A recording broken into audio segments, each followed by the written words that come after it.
आपको एक ऐसी रहस्यमय कहानी सुनाने जा रही हूं जो सदियों पुरानी है, मगर आज भी उस जंगल में रहने वाले लोग इसे सुनाते हुए कांप जाते हैं। यह कहानी है एक ऐसे ऋषि की जिन्हें समय खुद सुनाई देता था।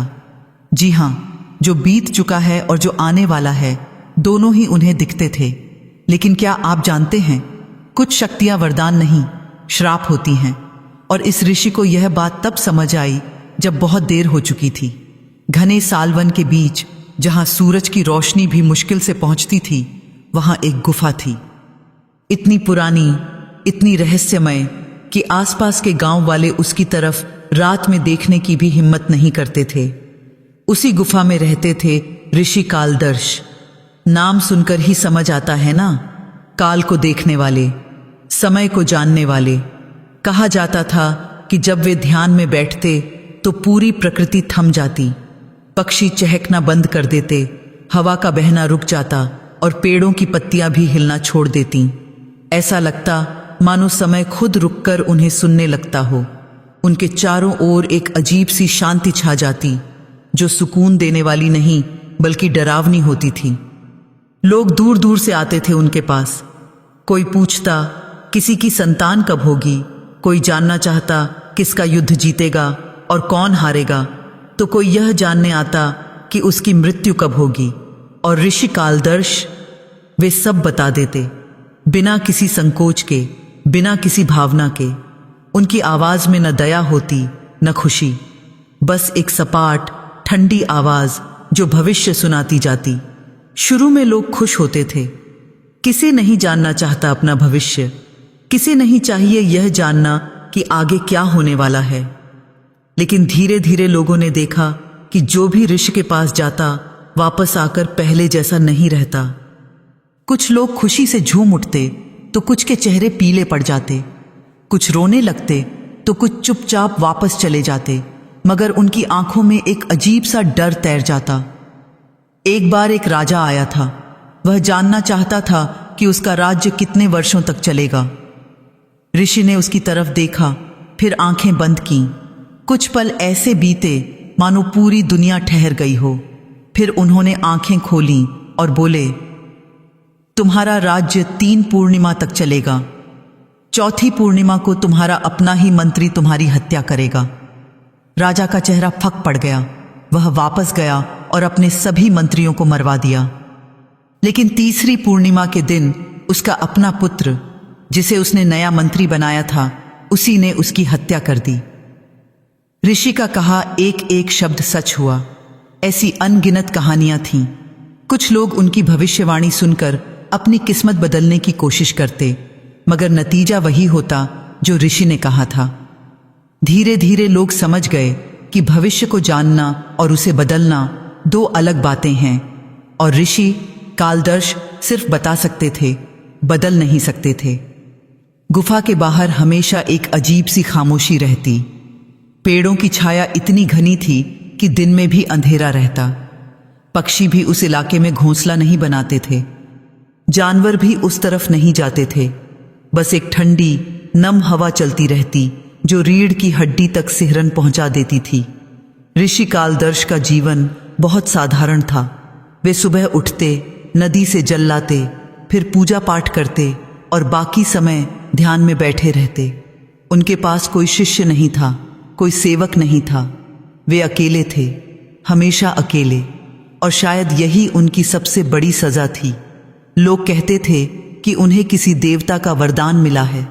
कोई कहता था शिव ने दिया है, कोई कहता ब्रह्मा ने, लेकिन सच कोई नहीं जानता था। ऋषि खुद भी किसी को नहीं बताते थे।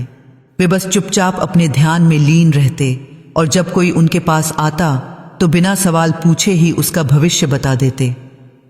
एक दिन एक बूढ़ी औरत आई। उसका बेटा बीमार था। वह जानना चाहती थी कि क्या उसका बेटा बचेगा। ऋषि ने उसकी तरफ देखा, फिर धीरे से सिर हिलाया। तुम्हारा बेटा आज रात चांद निकलने से पहले मर जाएगा। बूढ़ी औरत रोने लगी। उसने ऋषि के पैर पकड़ लिए। महाराज, कुछ उपाय बताइए, कोई तो रास्ता होगा। ऋषि ने उसे दूर किया। मैं भविष्य बता सकता हूं, बदल नहीं सकता। जो होना है वह होगा। औरत रोती हुई वापस चली गई। और उस रात चांद निकलने से ठीक कुछ पल पहले उसका बेटा मर गया। यह घटना के बाद से गांव में एक अजीब सी चर्चा होने लगी। लोग कहने लगे कि ऋषि कालदर्श असल में कोई साधु नहीं बल्कि मृत्यु के दूत हैं। जो उनसे अपना भविष्य पूछता वह अपनी किस्मत को पक्का कर देता और फिर उसे वही मिलता जो ऋषि ने कहा। धीरे धीरे लोगों का आना कम हो गया। पहले रोज 10-20 लोग आते थे, फिर हफ्ते में 2-3 और फिर कोई नहीं आया। लोग डरने लगे थे। वे समझ गए थे कि कुछ चीजें न जानना ही बेहतर है। और ऋषि, वे फिर भी वैसे ही बैठे रहते, अकेले, खामोश, गुफा की उस अंधेरी दीवार को ताकते हुए।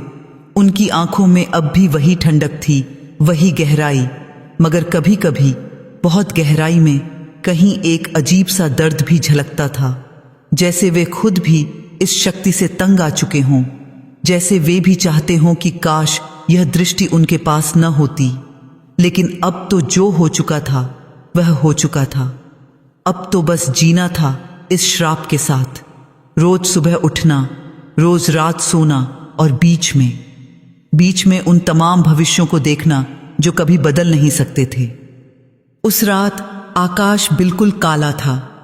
एक भी तारा नहीं, चांद भी नहीं।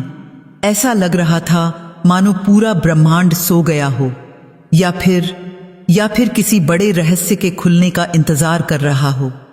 ऋषि कालदर्श उस समय सामान्य ऋषि नहीं थे। वे एक साधक थे, एक जिज्ञासु।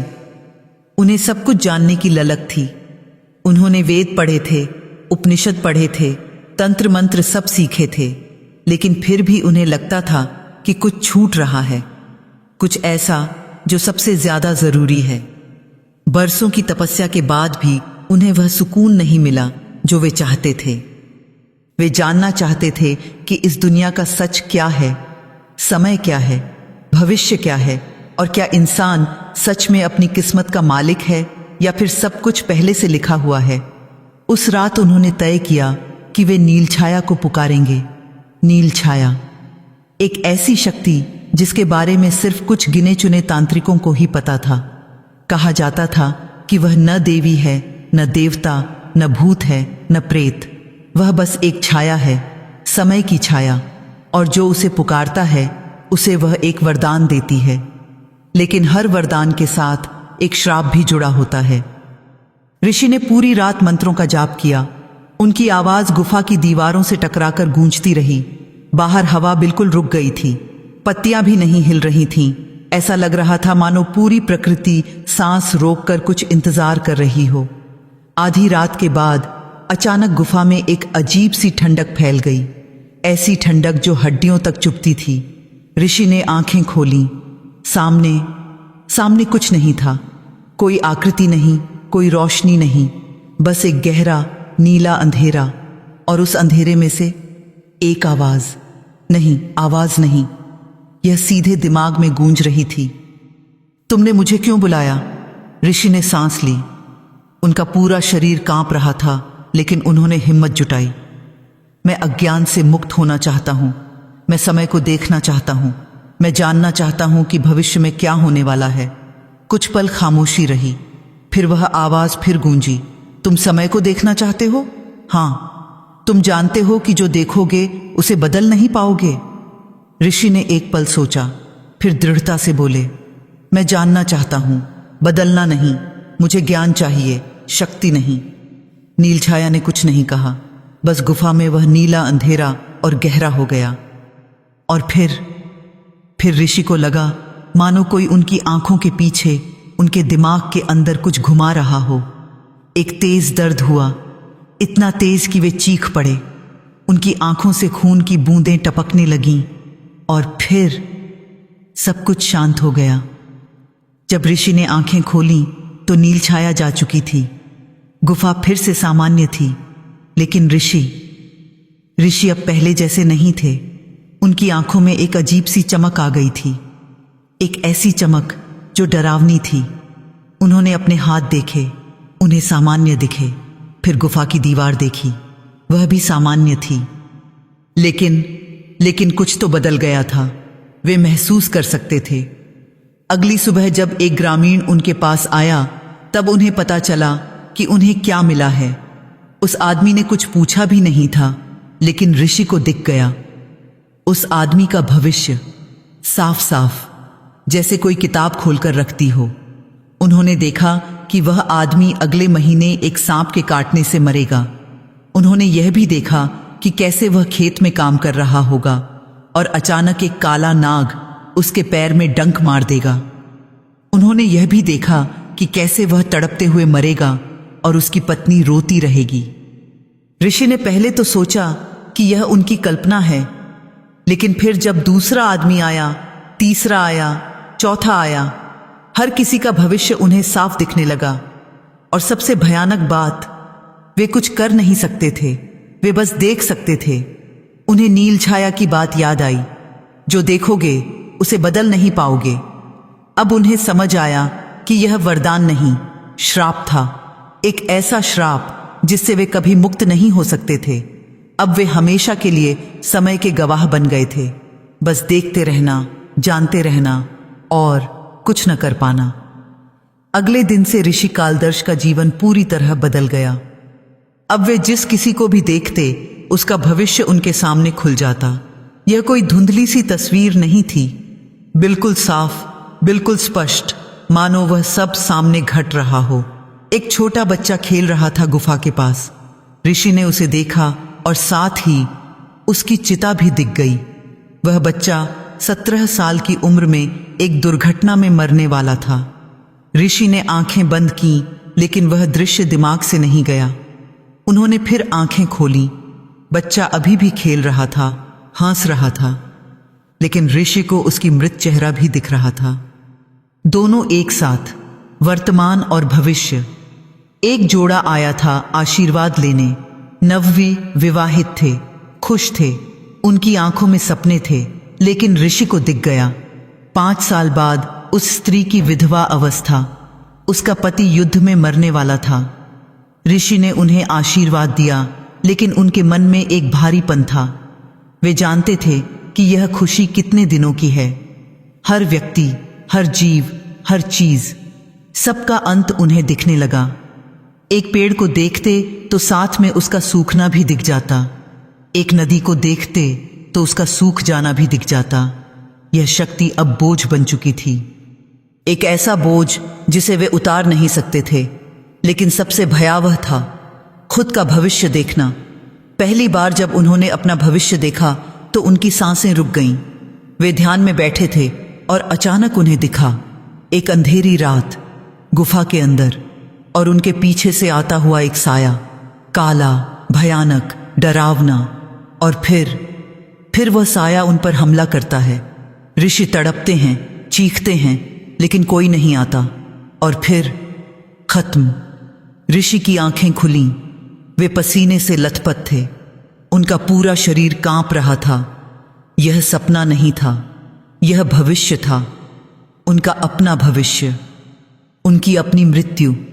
उन्होंने गहरी सांस ली। शायद यह सिर्फ एक संभावना थी, शायद यह टल सकता था, लेकिन उन्हें पता था नहीं, जो वे देखते थे वह होता था, हमेशा होता था। उस रात से ऋषि को नींद नहीं आई। वे जानते थे कि वे मरने वाले हैं, लेकिन कब, कैसे? वह साया कौन था? उन्हें सब दिखा था, लेकिन फिर भी कुछ अस्पष्ट था। दिन बीतते गए। ऋषि अब लोगों को भविष्य बताने लगे। वे सोचते थे कि शायद इससे उनका मन बांट जाएगा, शायद अपनी मृत्यु को भूल पाएंगे। लेकिन हर रात जब वे सोने जाते तो वही दृश्य दिखता, कभी थोड़ा अलग, कभी थोड़ा बदला हुआ, लेकिन अंत एक ही, मौत, अकेली, दर्दनाक मौत। पहली बार जब ऋषि कालदर्श ने अपनी मृत्यु को पूरी तरह से देखा तो वह एक ऐसी रात थी जब बारिश हो रही थी। बूंदें गुफा की दीवारों पर टकरा रही थीं और एक अजीब सी आवाज पैदा कर रही थीं। ऋषि ध्यान में बैठे थे, लेकिन मन शांत नहीं था। पिछले कुछ दिनों से वे बेचैन रहने लगे थे। अचानक उनके सामने एक दृश्य खुला, इतना साफ, इतना स्पष्ट कि उन्हें लगा वे सपना नहीं बल्कि वास्तविकता देख रहे हैं। गुफा का वही कोना जहां वे हमेशा बैठते थे। अंधेरी रात, दीपक बुझा हुआ और फिर पीछे से आता हुआ एक साया। वह साया धीरे धीरे उनके करीब आया। ऋषि ने उस दृश्य में खुद को मुड़कर देखा, लेकिन उन्हें वह चेहरा नहीं दिख सका। बस एक काली आकृति थी और फिर वह आकृति उनके गले पर हाथ रख देती है। ऋषि तड़पने लगते हैं, सांस रुकने लगती है। वे हाथ पैर मारते हैं लेकिन कोई फायदा नहीं, और फिर सब कुछ शांत हो जाता है। ऋषि की आंखें खुलीं, वे हाँफ रहे थे। उनके गले पर हाथ गया, सब ठीक था, वे जिंदा थे। लेकिन वह दृश्य, वह इतना असली लगा था कि उन्हें लगा मानो अभी अभी हुआ हो। उन्होंने खुद को समझाने की कोशिश की, शायद यह सिर्फ एक डर था, शायद उनका अपना डर उन्हें यह दिखा रहा था। लेकिन गहरे में वे जानते थे, नहीं, यह भविष्य था, उनका अपना भविष्य। उस रात के बाद से ऋषि कांपने लगे। हर छोटी सी आवाज पर वे चौंक जाते। हर परछाई को देखकर उन्हें लगता कि वह आ गया, वह मौत का साया। कुछ दिन बाद एक साधक आया। वह ऋषि का पुराना मित्र था। उसने पूछा, कालदर्श, तुम इतने बेचैन क्यों दिख रहे हो? क्या हुआ? ऋषि ने उसे बताया नहीं। कैसे बताते कि उन्हें अपनी मौत दिख गई है, कि वे जानते हैं कि वे मरने वाले हैं लेकिन कुछ कर नहीं सकते? उस साधक ने कहा, तुम्हें यह शक्ति मिली है तो कुछ अच्छे के लिए इस्तेमाल करो, लोगों की मदद करो, उनका भविष्य बताओ।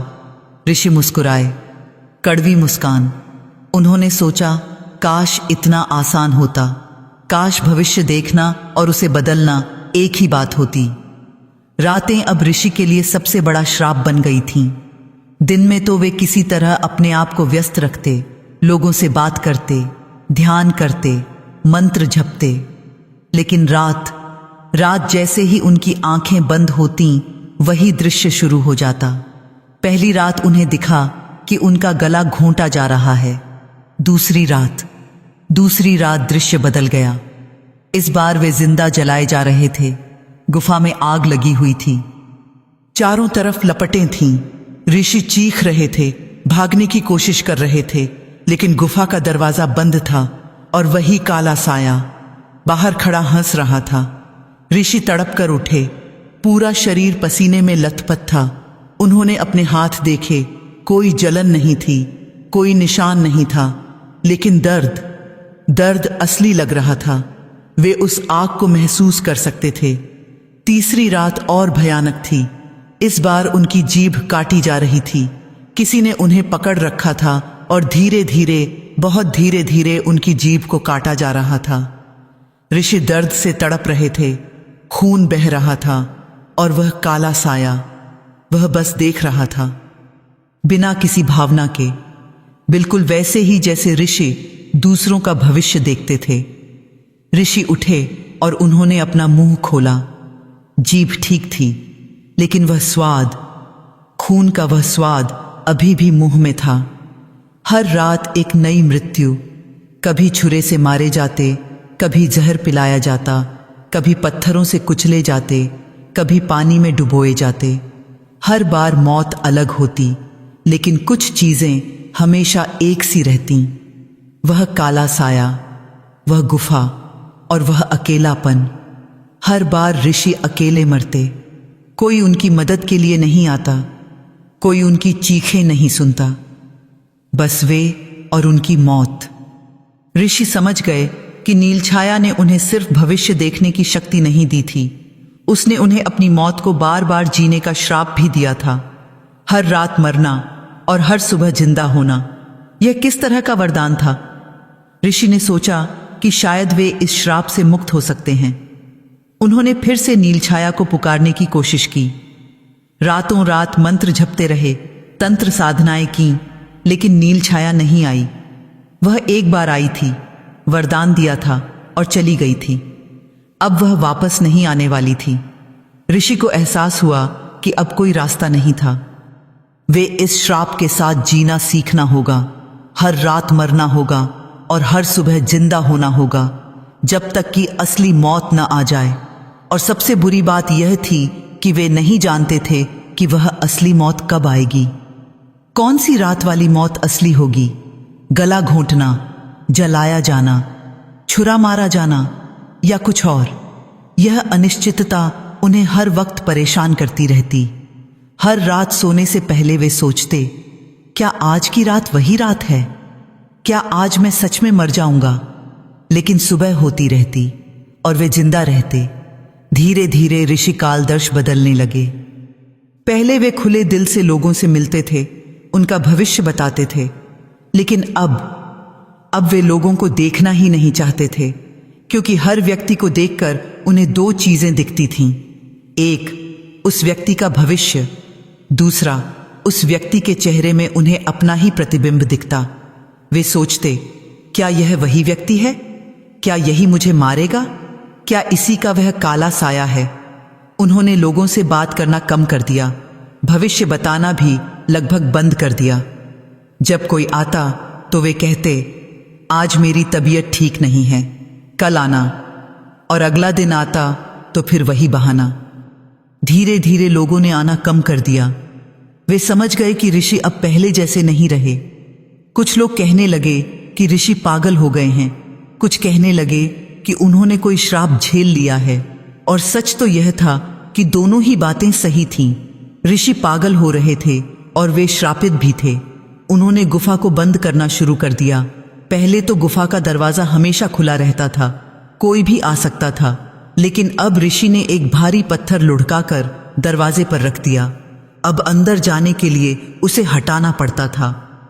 रात को सोते समय वे उस पत्थर को और भी मजबूती से लगा देते। उन्हें लगता कि शायद इससे वह काला साया अंदर नहीं आ पाएगा। लेकिन हर रात सपने में वह साया फिर भी आ जाता। पत्थर कोई रुकावट नहीं थी, वह तो सिर्फ एक भ्रम था, एक झूठा सुरक्षा कवच। ऋषि का खानपान भी बदल गया। पहले वे जो भी मिलता खा लेते थे। गांव वाले फल सब्जी, दूध दही ला देते थे, लेकिन अब उन्हें डर लगने लगा। उन्हें लगता, क्या इसमें जहर तो नहीं? क्या यही वह तरीका है जिससे मैं मरूंगा? उन्होंने खुद का खाना बनाना शुरू किया। सिर्फ वही खाते जो खुद बनाते। कोई दूसरा उनके खाने को छू भी नहीं सकता था। लेकिन भविष्य बाहर नहीं था, वह उनकी आंखों के पीछे था, उनके दिमाग में बसा हुआ था। चाहे वे कहीं भी चले जाएं, गुफा बंद कर लें, लोगों से मिलना बंद कर दें, भविष्य तो उनके साथ ही था। हर रात मरना, हर सुबह जीना, यह एक ऐसा चक्र बन गया था जिससे बचने का कोई रास्ता नहीं था। ऋषि को अब हंसना भी नहीं आता था। उनके चेहरे पर हमेशा एक गहरी उदासी रहती, आंखों में एक खालीपन, जैसे उनकी आत्मा कहीं खो गई हो। कभी कभी वे सोचते, काश मैंने नील छाया को नहीं पुकारा होता, काश मैं अज्ञानी ही रहता, काश मुझे यह शक्ति नहीं मिली होती। ज्ञान से अज्ञान बेहतर था, न जानना जानने से बेहतर था। लेकिन अब क्या हो सकता था? जो हो चुका था वह हो चुका था। अब तो बस इस डर के साथ जीना था, हर पल, हर दिन, हर रात। ऋषि कालदर्श अब सिर्फ नाम के ऋषि रह गए थे। असल में वे एक डरे हुए, टूटे हुए इंसान थे।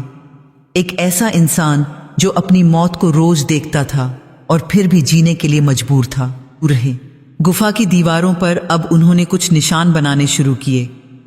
हर रात जब वे मरते तो अगली सुबह एक निशान बना देते। 1, 2, 3, 10, 20, 50, 100। कितनी बार वे मर चुके थे, कितनी बार उन्होंने अपनी मौत को देखा था, वे खुद भी नहीं जानते थे।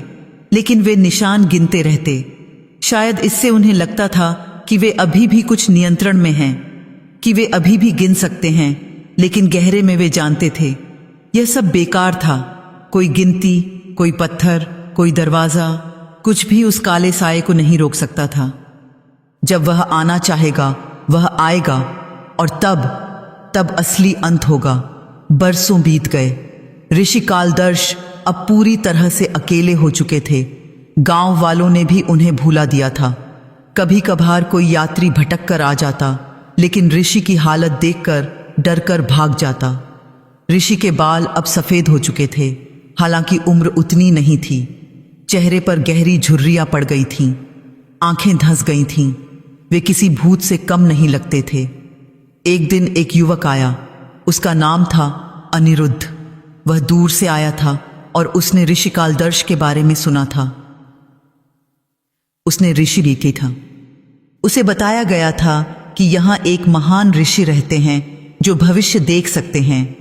अनिरुद्ध निडर था। उसमें वह जिज्ञासा थी जो कभी युवा ऋषि कालदर्श में हुआ करती थी।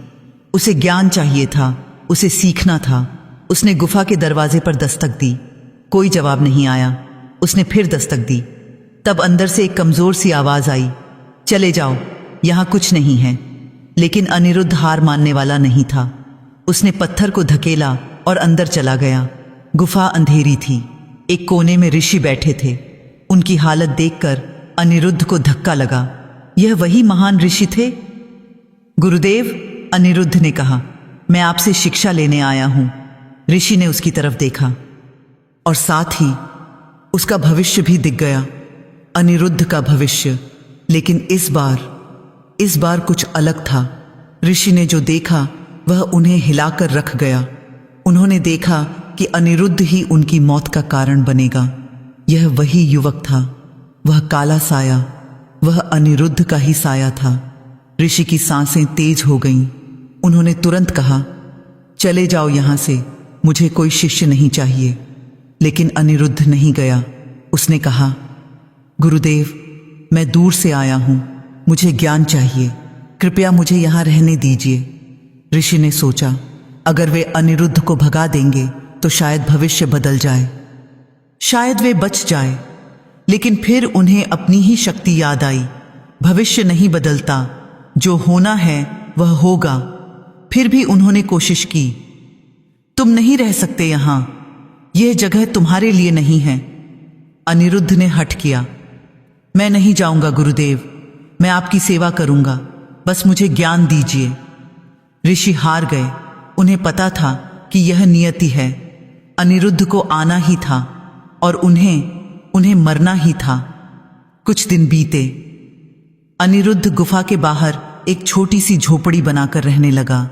वह ऋषि के लिए खाना बनाता, पानी लाता, सफाई करता। ऋषि ने पहले मना किया, लेकिन अनिरुद्ध नहीं माना। धीरे धीरे ऋषि को उसकी आदत पड़ने लगी। इतने सालों बाद किसी ने उनकी परवाह की थी, कोई उनके पास था। यह अच्छा लग रहा था, लेकिन साथ ही डर भी था। ऋषि जानते थे कि यह युवक ही उनकी मौत लाएगा। एक शाम अनिरुद्ध ने पूछा, गुरुदेव, आप इतने उदास क्यों रहते हैं? आप सब जानते हैं, आपको तो खुश रहना चाहिए। ऋषि ने उसकी तरफ देखा। कितना भोला था यह युवक। उसे क्या पता था कि ज्ञान सबसे बड़ा श्राप है। तुम नहीं समझोगे, ऋषि ने कहा। तो समझाइए, अनिरुद्ध ने कहा। मैं सीखने आया हूं। ऋषि ने गहरी सांस ली। शायद यह वक्त आ गया था, शायद उन्हें किसी को बताना चाहिए। उन्होंने अनिरुद्ध को सब कुछ बताया, नील छाया के बारे में, वरदान के बारे में, भविष्य देखने की शक्ति के बारे में, और सबसे बुरा, अपनी मौत को रोज देखने के बारे में। अनिरुद्ध सुनता रहा। उसके चेहरे पर विश्वास नहीं हो रहा था। तो आप रोज रात मरते हैं? उसने पूछा। हाँ, ऋषि ने कहा। और सबसे बुरी बात, मुझे पता है कि कौन मुझे मारेगा। कौन? अनिरुद्ध ने पूछा। ऋषि ने उसकी आंखों में देखा। तुम। अनिरुद्ध का चेहरा पीला पड़ गया। उसने कुछ कहना चाहा, लेकिन शब्द नहीं निकले। वह बस ऋषि को देखता रह गया। यह कैसे संभव है? आखिरकार उसने पूछा। मैं आपको क्यों मारूंगा? मैं तो आपका शिष्य हूं। ऋषि ने कंधे उचकाए। मुझे नहीं पता क्यों, मैं बस देख सकता हूं क्या होगा, क्यों नहीं? अनिरुद्ध ने सिर हिलाया। नहीं गुरुदेव, यह गलत है। मैं कभी आपको नुकसान नहीं पहुंचाऊंगा। मैं अभी चला जाता हूं। वह उठने लगा, लेकिन ऋषि ने उसे रोक दिया। रुको, जाने से कुछ नहीं बदलेगा। भविष्य वैसे ही रहेगा। तुम आओगे और जो होना है वह होगा। लेकिन कोई लेकिन नहीं, ऋषि ने कहा। उनकी आवाज में एक अजीब सी शांति थी। मैंने बरसों तक इस भविष्य से भागने की कोशिश की, लेकिन अब मैं थक गया हूं। अब मैं बस इंतजार करूंगा, जो होना है वह होगा। अनिरुद्ध को समझ नहीं आ रहा था। वह रात भर सोया नहीं। उसे ऋषि की बातें सुनाई दे रही थीं। कैसे संभव है कि वह अपने गुरु को मारेगा? वह तो यहां सीखने आया था, न कि किसी को मारने। अगले कुछ दिन बहुत अजीब रहे। अनिरुद्ध ऋषि से दूर रहने की कोशिश करता, लेकिन ऋषि उसे बुलाते। वे उसे सिखाने लगे, मंत्र, तंत्र, ध्यान, सब कुछ, जैसे उन्हें जल्दी हो कि वे अपना सारा ज्ञान दे दें। अनिरुद्ध सीखता रहा, लेकिन उसका मन बेचैन रहता। वह सोचता, क्या सच में वह अपने गुरु को मारेगा? नहीं, यह नहीं हो सकता। एक रात ऋषि ने उसे फिर से बुलाया। उन्होंने कहा, अनिरुद्ध, मैं तुम्हें एक आखिरी चीज सिखाना चाहता हूं। नील छाया को कैसे पुकारते हैं? अनिरुद्ध हैरान हुआ। लेकिन गुरुदेव, आपने खुद कहा था कि यह एक श्राप है। हाँ, ऋषि ने कहा, लेकिन हर किसी को अपनी गलतियों से सीखना चाहिए। तुम्हें पता होना चाहिए कि क्या करना है और क्या नहीं। उस रात ऋषि ने अनिरुद्ध को वे सारे मंत्र सिखाए जो नीलछाया को बुलाने के लिए जरूरी थे। अनिरुद्ध ध्यान से सुनता रहा और सब याद करता रहा। जब सब खत्म हुआ तो ऋषि ने कहा, बस अब मेरा काम पूरा हो गया। अनिरुद्ध को कुछ अजीब लगा। ऋषि की आवाज में एक अंतिमता थी, जैसे वे अलविदा कह रहे हों। गुरुदेव, क्या हुआ? अनिरुद्ध ने पूछा। ऋषि मुस्कुराए। पहली बार इतने सालों में उनके चेहरे पर एक असली मुस्कान आई। कुछ नहीं, बस थोड़ा थका हुआ हूं। अब जाओ, सो जाओ। अनिरुद्ध झोपड़ी में वापस चला गया, लेकिन उसे नींद नहीं आई। कुछ तो गड़बड़ थी। ऋषि का व्यवहार बहुत अजीब था। आधी रात के बाद अनिरुद्ध को एक आवाज सुनाई दी। यह गुफा की तरफ से आ रही थी। वह उठा और गुफा की तरफ गया। दरवाजे पर कान लगाया। अंदर से ऋषि की आवाज आ रही थी। वे किसी से बात कर रहे थे। हाँ, मैं तैयार हूं, आओ। फिर एक ठंडी हवा चली, इतनी ठंडी कि अनिरुद्ध कांप गया। और फिर एक आवाज, गहरी, डरावनी आवाज, तुम्हारा समय आ गया है कालदर्श। यह नील छाया थी। ऋषि ने उसे पुकारा था। अनिरुद्ध ने दरवाजा खोलना चाहा, लेकिन वह बंद था, अंदर से बंद। उसने धक्का लगाया, लेकिन पत्थर नहीं हिला। गुरुदेव, वह चिल्लाया, दरवाजा खोलो। लेकिन अंदर से कोई जवाब नहीं आया। बस एक अजीब सी खामोशी थी। अनिरुद्ध ने पूरी ताकत लगाई और पत्थर को धकेला। आखिरकार वह हिला और अनिरुद्ध अंदर गया। गुफा में एक नीली रोशनी थी और बीच में ऋषि कालदर्श खड़े थे। उनके सामने वह साया था, वही काला साया जिसे ऋषि ने बरसों से देखा था। लेकिन अब अनिरुद्ध को समझ आया, वह साया, वह नील छाया थी और ऋषि ने उसे खुद बुलाया था। ऋषि ने अनिरुद्ध की तरफ देखा। तुम्हें नहीं आना चाहिए था। गुरुदेव, यह क्या कर रहे हैं आप? अनिरुद्ध चिल्लाया। ऋषि ने मुस्कुराया। अब समझ आया, मैं बरसों से इस मौत से डरता रहा, भागता रहा। लेकिन आज मुझे समझ आया कि मौत से नहीं भागा जा सकता, उसे गले लगाना पड़ता है।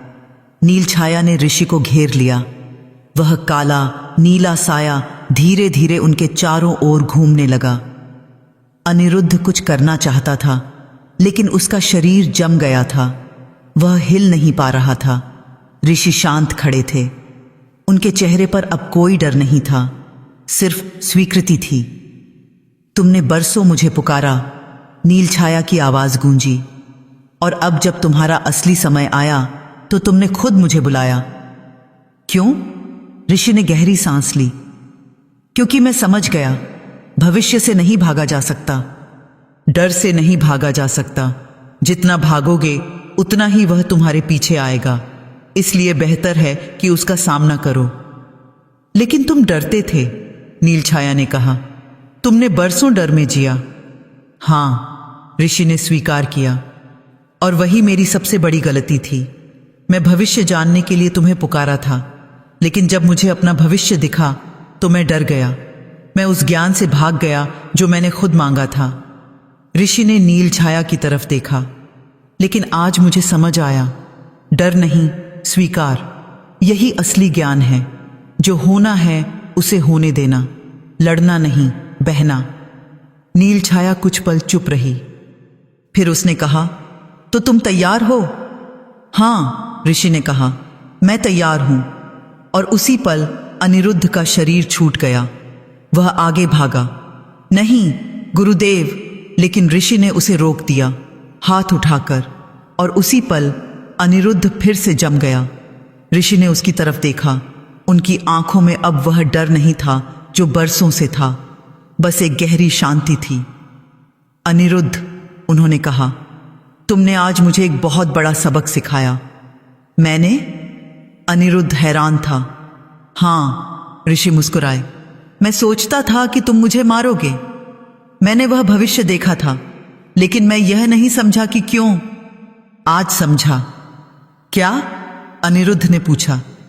तुम्हारे आने से मुझे फिर से जीने का एहसास हुआ, ऋषि ने कहा। बरसों बाद किसी ने मेरी परवाह की, किसी ने मुझसे बात की, और इसी ने मुझे समझाया कि जिंदगी सिर्फ भविष्य में नहीं, वर्तमान में जीने से है। ऋषि ने अपना हाथ नीचे किया। अनिरुद्ध फिर से हिल सकता था। तुमने मुझे मारा नहीं, ऋषि ने कहा, तुमने मुझे बचाया। तुमने मुझे दिखाया कि मैं गलत रास्ते पर था, और इसीलिए आज मैंने खुद अपनी मौत को बुलाया, क्योंकि अब मुझे डर नहीं है। नील छाया फिर से हिली। तो यह तुम्हारी आखिरी इच्छा है? हाँ, ऋषि ने कहा, मैं तैयार हूं। लेकिन तभी कुछ अजीब हुआ। नील छाया रुक गई। उसकी आवाज फिर गूंजी, लेकिन इस बार उसमें कुछ अलग था। तुम डरते नहीं हो? नहीं। तुम भागते नहीं हो? नहीं। तो फिर मेरी कोई जरूरत नहीं। और नील छाया धीरे धीरे फीकी पड़ने लगी। ऋषि हैरान हुए। ये क्या हो रहा था? नील छाया की आवाज आखिरी बार गूंजी। श्राप तब तक रहता है जब तक डर है। जब डर चला जाता है, श्राप भी चला जाता है। तुम मुक्त हो, कालदर्श। और वह चली गई पूरी तरह से। गुफा में फिर से सामान्य अंधेरा छा गया। ऋषि वहीं खड़े रह गए। अनिरुद्ध उनके पास आया। गुरुदेव, यह। ऋषि ने अपनी आंखें बंद कीं, और पहली बार इतने सालों में उन्हें कोई भविष्य नहीं दिखा, कोई मौत नहीं दिखी, कुछ नहीं, बस अंधेरा, शांत, सुकून देने वाला अंधेरा। उन्होंने आंखें खोलीं, अनिरुद्ध को देखा और मुस्कुराए। असली मुस्कान। अब मैं मुक्त हूं, उन्होंने कहा। अब मैं नहीं जानता कि कल क्या होगा, और यह सबसे बड़ा वरदान है। अनिरुद्ध ने भी मुस्कुराया। उसने समझ लिया, ज्ञान वरदान तब है जब उसका उपयोग सही तरीके से हो, लेकिन जब वह बोझ बन जाए, डर बन जाए, तो वह श्राप बन जाता है। ऋषि कालदर्श ने बरसों डर में जिया, लेकिन आज वे सच में जिंदा थे, बिना किसी डर के, बिना किसी भविष्य के, बस वर्तमान में, सिर्फ वर्तमान में। उस रात ऋषि ने पहली बार चैन की नींद सोई। कोई सपना नहीं आया, कोई मौत नहीं दिखी, बस गहरी शांत नींद। और अगली सुबह जब वे उठे तो उन्होंने गुफा की दीवार पर बने उन सभी निशानों को मिटा दिया। वे निशान जो उनकी मौतों को गिनते थे, अब उन्हें गिनने की जरूरत नहीं थी। अब वे सिर्फ जीना चाहते थे।